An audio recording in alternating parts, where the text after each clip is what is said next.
सुरू कीजिए।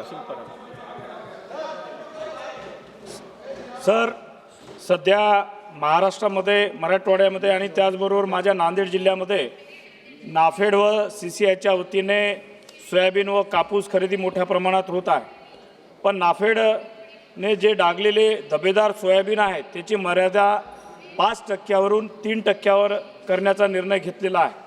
पहिलंच यावर्षी मोठ्या प्रमाणात अतिवृष्टी झालेली आहे, प्रचंड प्रमाणात शेतकऱ्यांचं नुकसान झालेलं आहे। खाजगी व्यापारी 4700चा भाव असताना भाव पाडून 4300चा भाव करत आहेत। बऱ्याच CCI केंद्रावर शेतकऱ्यांना कापूस खरेदी केंद्रावर वापस करत आहेत, कारण 7/12वर कापसाची नोंद आणा म्हणून त्या ठिकाणी शेतकऱ्यांना सांगत आहेत।